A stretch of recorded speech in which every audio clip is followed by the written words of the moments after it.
Halo, perkenalkan saya Dr. Halidah Rahawarin, dosen tetap di Fakultas Kedokteran Universitas Patimura.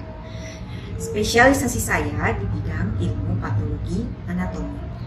Kali ini saya akan menjelaskan tentang blok sistem muskuloskeletal dengan bobot 3 SKS yang kami ajarkan bagi mahasiswa Fakultas Kedokteran Universitas Patimura. Blok sistem muskuloskeletal adalah mata kuliah wajib yang mengajarkan tentang penyakit-penyakit yang berkaitan dengan otot dan rangka serta penata laksanaannya. Mata kuliah ini bertujuan agar mahasiswa dapat menyelesaikan masalah kesehatan yang berdasarkan landasan ilmiah ilmu kedokteran dan kesehatan sesuai dengan standar kompetensi dokter Indonesia yang meliputi kelainan kongenital dan perkembangan, inflamasi, kelainan metabolik dan endokrin, neoplasma sistem muskuloskeletal, serta trauma dan gangguan mekanik. Mata kuliah ini merupakan mata kuliah terintegrasi yang diampu oleh dosen dari berbagai disiplin ilmu, salah satunya adalah ilmu patologi anatomi. Adapun metode pembelajaran pada blok ini meliputi perkuliahan, tutorial dalam kelompok kecil, praktikum, clinical skills lab, dan penugasan. Sistem penilaian dilakukan untuk menilai pencapaian pembelajaran dengan pembobotan yang diperoleh dari 30% nilai ujian akhir blok dalam bentuk multiple choice question, 20% dari tutorial, tugas, dan 10% dari praktikum, serta 20% dari kuis. Berikutnya, dalam perkuliahan saya tentang aspek patologi anatomi dalam sistem muskuloskeletal, selain menyampaikan materi, saya juga mengupayakan agar terjadi interaksi antara saya dan mahasiswa melalui tanya jawab dan diskusi, serta membahas tentang kasus yang berkaitan dengan penyakit sistem muskuloskeletal. Dalam perkuliahan saya tentang aspek patologi anatomi sistem muskuloskeletal, saya menggunakan teknik DIA yang meliputi delivery, interaction, dan assessment. Selanjutnya, kami akan mendiskusikan beberapa kasus penyakit yang berkaitan dengan materi yang telah diberikan. Berikut cuplikan video perkuliahan saya. Selamat menyaksikan. Kemarin kita sudah pelajari mengenai sudah berapa pertemuan saya lupa. Nah, kita lanjutkan lagi mengenai aspek patologi anatomi sistem muskuloskeletal. Kalau kemarin sudah bahas mengenai jaringan lunak, kemudian sendi, dan sedikit mengenai tulang ya. Kemarin review struktur dan fungsi tulang. Nah, kali ini kita bahas kembali aspek patologi anatomi mengenai di sistem muskuloskeletal. Kita review sedikit. Kemarin review struktur dan fungsi tulang. Ada yang masih ingat ini gambaran histologi yang diambil dari tulang? Kira-kira ini gambaran sel apa? Mungkin osteoklas itu. Osteoklas. Ada yang lain? Osteoblas. Osteoblas ya. Jadi ini sel-sel osteoblas. Yang osteoklas yang mana? Yang warna merah, Dok. Ya, betul. Merah mana ini? Ini merah juga ya. Ini yang osteoklas ya. Jadi yang osteoblas itu yang inti satu biasanya ya. Yang warna hitam ini. Itu osteoblas. Biasanya dia ada di sekitar matriks osteoid, trabekul tulangnya. Dia ada di sekitar karena fungsi osteoblas apa? Membentuk matriks tulang, dokter. Ya, dia mensekresi komponen yang membentuk matriks tulang ya. Nah, kemudian kalau osteoklas fungsinya? Meresepsi tulang, dokter. Ya, meresepsi tulang. Jadi yang satu membentuk, yang satu meresepsi ya. Kemudian ini ada juga yang warna merah ini, kira-kira sel apa yang lonjong-lonjong ini lebih tipis, lebih spindle daripada osteoblas?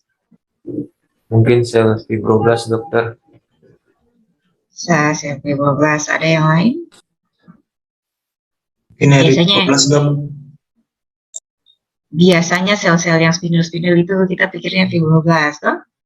Nah, ada juga kita sebut sel osteoprogenitor ya. Jangan lupa ada sel osteoprogenitor di tulang. Nah, ini ya. Jadi yang intinya banyak itu osteoblast. Yang rimming maksudnya yang berbaris di sekitar matriks osteoid itu namanya osteoblast. Nah, osteoblast yang mengalami matrasi itu kita sebut sebagai osteosit, ya, yang ada di dalam trabekel tulang. Nah, dan di sekitarnya itu kosong, ada dia inti sel, kemudian dikelilingi oleh bagian yang putih ini lakuna. Jadi ini sel-sel yang berperan pada homeostasis tulang dan juga ikut berperan pada homeostasis mineral dalam tubuh ya. Misalnya paling sering ya kalsium ya, kalau misalnya hiperkalsemi atau hipokalsemi itu tulang juga akan terpengaruh untuk bekerja entah itu dengan meningkatkan aktivitas osteoklas atau meningkatkan aktivitas osteoblast atau sebaliknya. Jadi saling berlawanan kerjanya ya. Nah, saya kira itu. Nah, kita bahas dulu infeksi. Bagaimana kalau terjadi inflamasi atau infeksi pada pada jaringan tulang? Kalau inflamasi pada jaringan tulang itu paling sering itu disebabkan karena infeksi. Nah, jadi osteomielitis itu yang paling sering kita temukan. Nah, osteomielitis itu apa? Osteomielitis itu adalah peradangan tulang dan sumsum tulang. Penyebabnya paling sering karena adanya infeksi. Infeksi apa? Semua mikroorganisme yang menyebabkan infeksi itu bisa memicu terjadinya osteomielitis. Tapi maksudnya bisa virus, bisa bakteri, bisa jamur, bisa parasit. Tapi yang paling sering adalah bakteri pyogenik dan Mycobacterium. Tuberkulosis ya, seperti yang kita sering temukan itu pada Spondylitis TB misalnya. Nah, ini gambarannya kalau kalau tulang osteomielitis kemudian dioperasi, diperiksakan di patologi anatomi, gambarannya ya kita paling dominan kita dapatkan infeksi ya. Infeksi bisa dalam bentuk infeksi akut maupun infeksi yang kronik ya. Kemudian yang paling sering kita temukan osteomielitis adalah jenis yang osteomielitis pyogenik yang disebabkan oleh bakteri ya. Jadi ini disebabkan hampir oleh selalu karena bakteriemia.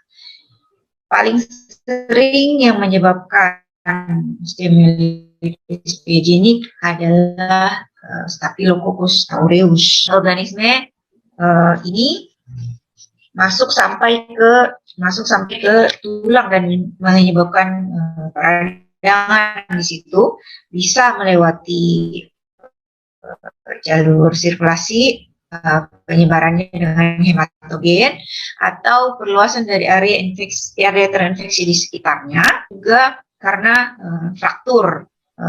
Terjadi fraktur terus dia implantasi masuk ke dalam tulang misalnya, atau pada tindakan-tindakan ortopedik pada bedah tulang misalnya, itu juga bisa terjadi implantasi organisme masuk ke dalam tulang dan menyebabkan infeksi. Lalu awalnya terjadi dulu infeksi ya, membentuk inflamasi dan terbentuk abses.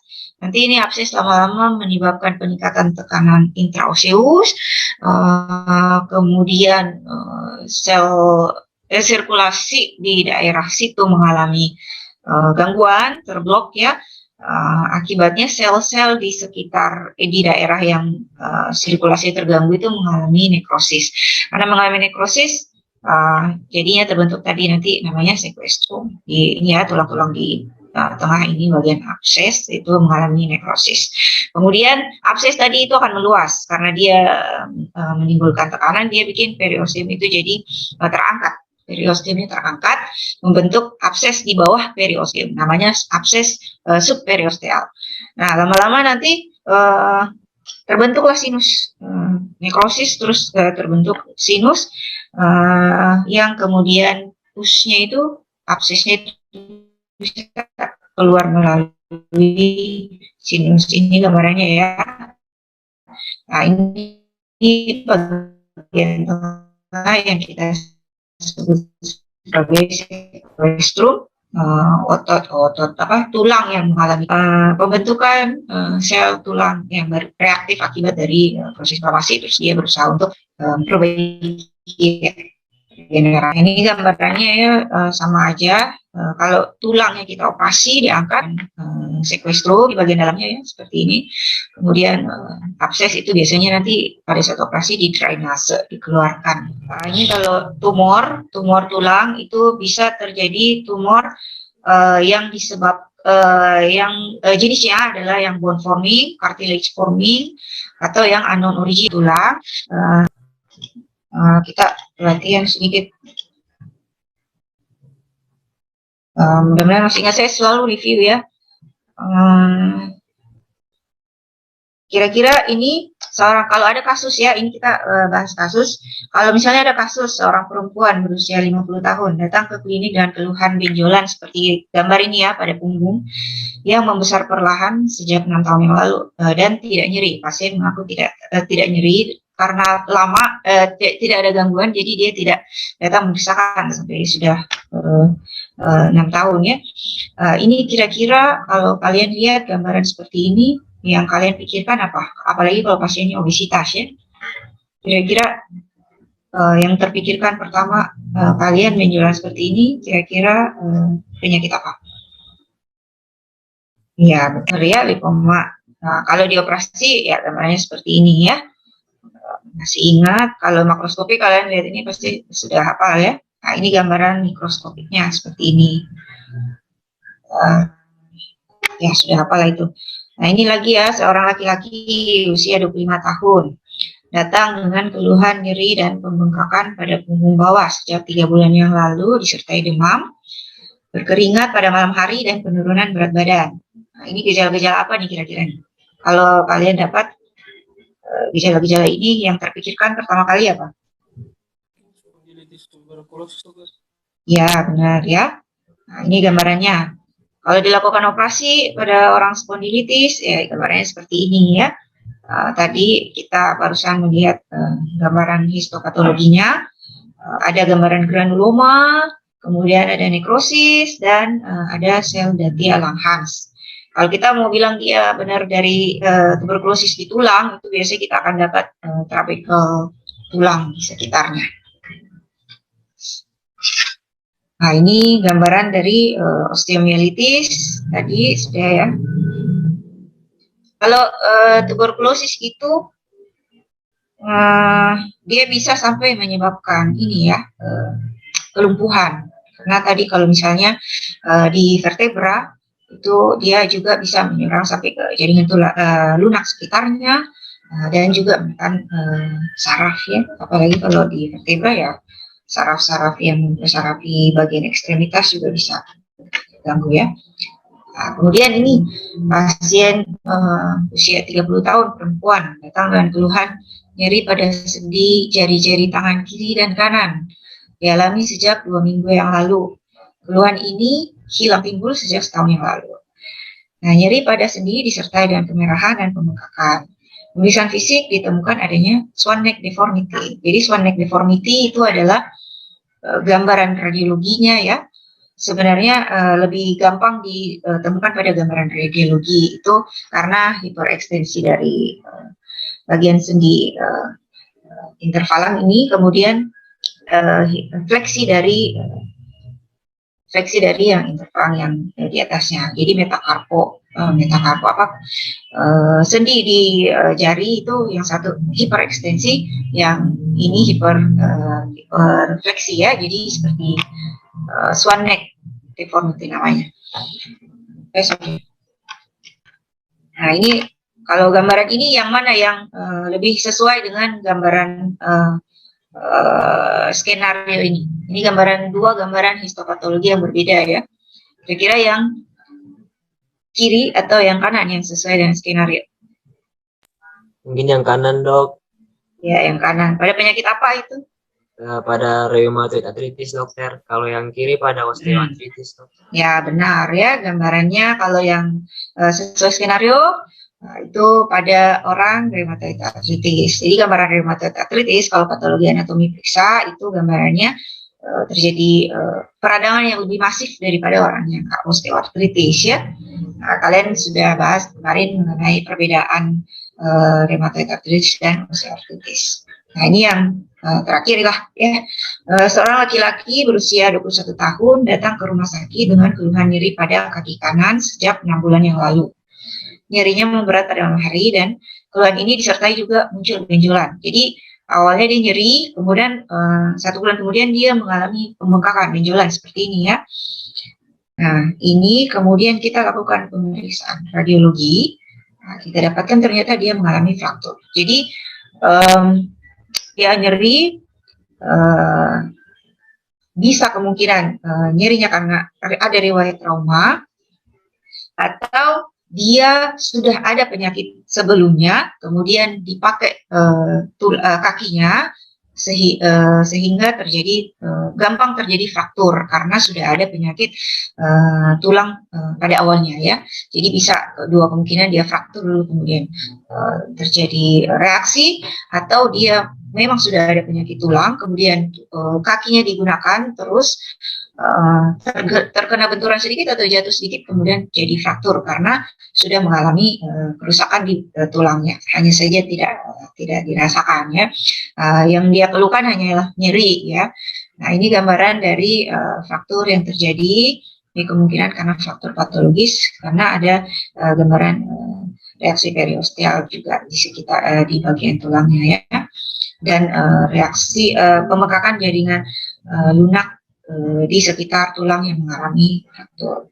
Radiologinya, dokter radiologi lebih paham ya mengenai itu. Nah, kalau dilakukan pemeriksaan, nah ini tumornya itu ternyata ada matriks osteoid di sekitarnya, yang terbentuk di sekitar dari jaringan sel-sel tumor. Jadi ini sel-sel tumor yang membentuk matriks osteoid. Dan kalau ini kalian ingat ini gambaran sel apa?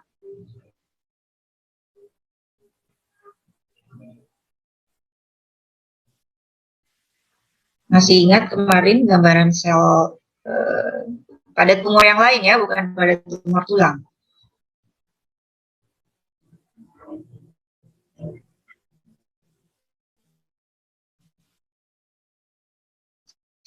Selnya besar, kemudian multivakuol, sitoplasmanya, kemudian inti mirip seperti pada kasus liposarkoma. Ini gambaran sel apa namanya? Lipoblast, dokter. Ya, mirip seperti gambaran sel lipoblast ya. Tapi ini sebenarnya adalah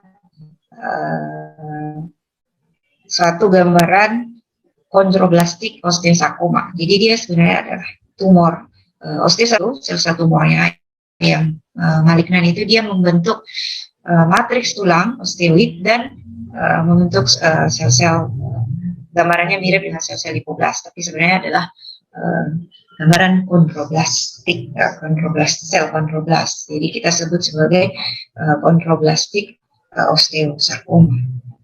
Ya, masih ada. Nah, ini gambaran osteosarkoma yang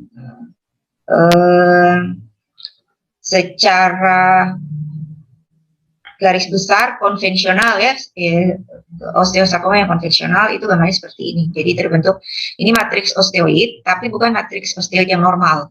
Jadi dia terbentuk karena ada sel-sel tumor di sekitarnya yang membentuk matriks ini.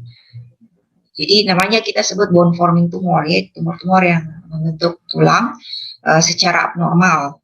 Jadi gambarannya kalau makroskopik seperti ini ya, ada tumor di dalam medulari, kavitas medularnya yang bisa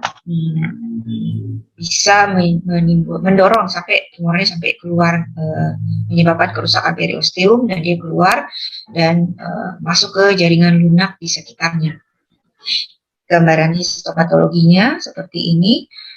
sel-sel osteoid membentuk seperti lace-like appearance. Pada liposarkoma juga ada ya gambaran seperti ini, tapi kalau liposarkoma itu lace-like appearance-nya karena pembuluh darah. Kalau yang ini dia pembentukannya karena matriks osteoidnya yang membentuk gambaran lace-like appearance. Nah, ini sel-sel tumornya. Ini sel tumor yang sedang mengalami aktivitas mitosis abnormal. Sorry. Ya, saya kira itu aja dulu gangguan perkembangan kongenital dan perkembangan, terus gangguan metabolik dan endokrin. Bahas juga. Oke, saya kira itu aja ya. Terima kasih atas waktunya. Sebentar saya nanti kita kuliah juga. Oke, terima kasih atas perhatiannya. Ada pertanyaan boleh diajukan, boleh juga nanti aja pertemuan berikutnya ya. Rigo sudah join belum? Oh, belum dokter.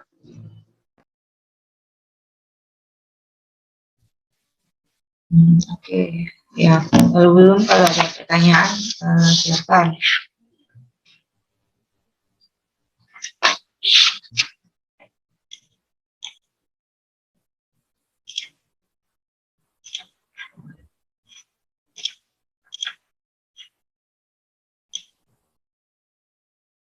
Sambil menunggu Dokter Riko, kita lanjut aja ya.